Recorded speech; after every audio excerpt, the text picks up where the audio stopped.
My name is George Njuguna and welcome to the magazine. Those who are watching us live on YouTube or Facebook, and even those who are listening to us on www.bloomradio.co.ke.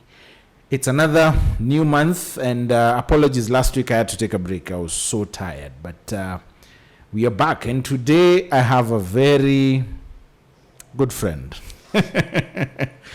Hopefully. You're hopefully my good friend. Hopefully. Who's gone through seasons. But there's one particularly we want to talk about.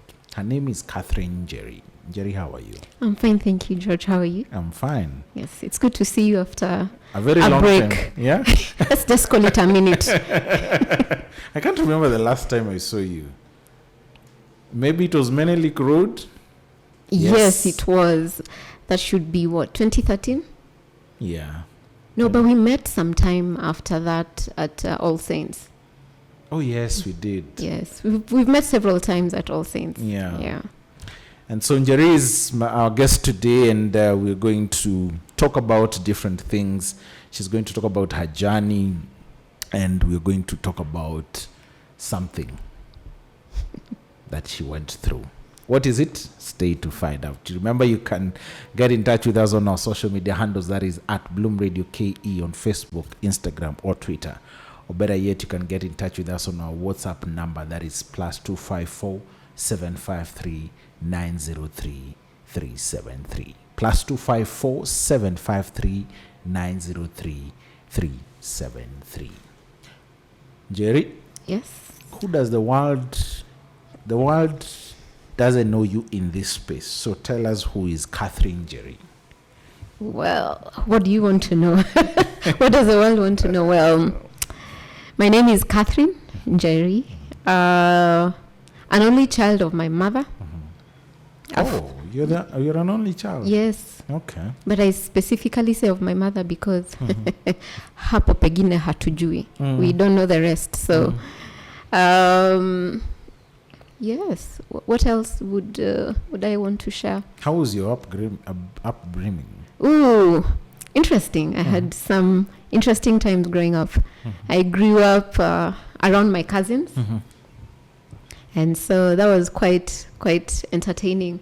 They were 7, and I was alone. Yeah. And so we became many suddenly. Yeah. So you find yourself you're alone, but you're not really alone. So that was interesting. So shared everything, the washing, the eating, the cooking. We did everything together for a few years. So my formative years, I had my cousins around me. And not just those 7, is that my auntie would also host other cousins. So we would be roughly about 15. In one. Well, that was typical growing up. It was never an issue. No, it wasn't. Yeah. It wasn't an issue. So at that time, you wouldn't feel really the aspect of being an only child. Yeah. Because you have siblings chasing after your ugali. So you wouldn't feel alone. And how was it growing up in that kind of environment? It was good. So you're basically being brought up by your auntie? No, it was my mom was there, my dad was there. We were neighbors, so the children would hang out together. Like the eating was done together, the cooking was done together for some years there. And then also if my mom was away for work, then I would be left with my auntie. If she was away, then my mom would be in charge of all the children. So it was quite interesting. So I have some very animated stories to Please remember tell us about. some. This is the magazine. Open your magazine and talk about it. So close to where we grew up, I grew up in Kawangware. That's just up the road. Up the road. From where we are. Yes. Yeah. Not on the leafier sides of Kawangware, but deep interior in a place called Gatina. And I remember right across from where I used to live was quote unquote a forest. Yeah, there were some blue gum trees that we would climb. Now we were about 3 girls with about 10 or 11 boys around us. Yeah. And so climbing trees, people are going up a tree, we all climb the trees. And so you're dressed in your nice cut dress here, and the boys have climbed the tree. And Who's ahead of the other? the boys would somehow beat us, unless they were younger than us. Then those ones we would typically beat them. And now these were blue gum trees. Yeah. Do you know what blue gum does to your clothes? I know. We used to use that to cover our exercise books. Yes. Yeah. And so you would climb a tree, and we had been warned not to do it. And the warning came with a stern repercussion at the end of it. If you do this, then. But you see, it was too much fun to stay away from it. Yeah. So you can't see people climbing. And there's no way. And you're there's like, no way. No. And then they would have so much fun from the top of the trees. So you climb. And so my aunt was known as a disciplinarian. Yeah. And we could hear her voice from the road. And we were on top of the tree, which is about 200 meters away. And we would know that she's coming because as long as she was on the road, no child would be doing anything they were not supposed to be doing. And so we would tell that she's on her way because we would see other children running. From the bottom, you could actually just look and say, trouble has arrived. And she was a lovely woman. God rest her soul in peace. And so you would come down the tree in what I would call a thunderous rush. All the way down. And you know what that does. Yeah. Now you're no longer careful to watch for your clothes catching on to the blue gum. Yeah. And you would be arrested. Because the washing of clothes would be done in one place. Yeah. And it would be caught that you had gone. And everyone up the knew tree. everyone else close. Yes. And so sometimes, even my mother did not like it. Even if my clothes were not being washed at my auntie's, she did not like the blue gum because once it catches on your clothes and then And once you put even water, it becomes hard. worse. Yeah. It becomes hard. Yeah. And so, there was war waiting. Yeah, so that was one of those things that I totally remember. And then she used to have geese that were worse than dogs. She used to have dogs, but they were worse than dogs. And They're the best guards. Yes, they are. And But so the we used problem to is call they them. cause a lot of havoc. No, No grass will ever grow. Thank you. All the way to the roots. And we used to call them dwe. Because of the way they used to make noise. They used to Or make rather- that kind of noise. Yeah. We used to call them dwe. So even some people in the village used to know that the lady who has dwedwes. So watchmen, you would not touch the gate to enter into the homestead without them coming and they want to investigate and making some noise. So it was quite interesting. We had an avocado tree that would drop an avocado. And of course there were iron sheets.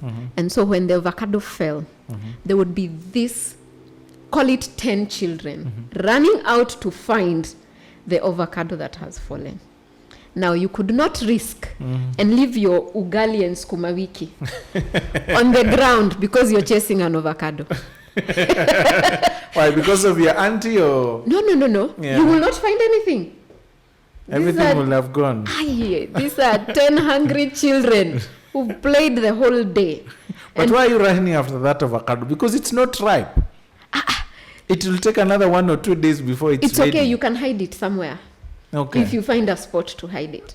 But Because- sometimes one would fall that was ready to be eaten. And so you find 10 children running out. And then we used to have these big metallic plates that even if it fell, it wouldn't break or Yeah. bend. Yeah. Big, huge, heavy one. Yeah. So you're carrying your, Ugali. let me call it sinia. Plate, It yes. is the size of a sinia, you know, Yeah. like those round plates that platters, let me call it. So it's very big. So your hand cannot even go around it. Yeah. but you want to subsidize this ugali and skuma with that avocado that has fallen. And everyone would be on their doubles chasing an avocado. Now, unfortunately, you don't know which side it fell because of the nature of iron sheets. Yeah. They're shaped in sort of V-shaped. a V Yeah. that is overturned. Yeah. So you don't know whether it fell at the front, at the back, on the side. You don't know. You just heard. But now, immediately you hear the thud on the iron sheets. Everyone runs out saying, Neriakwa, which means it's mine, it's mine. But you don't know where it fell. Yeah. And so whoever found it was the hero of the hour.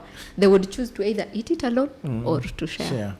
So that was upon them. So those are some of those things I remember, and I'm elated at having growing up with many people around me. Yeah, that's true. You've just made me think about something growing up. The gentleman I introduced you to, the tall guy, Yes. we grew up together. We were actually next door neighbors. Okay. So his younger brother, two brothers, we used to... That's already trouble. It's already 3 boys. Yeah, so we used to go swimming.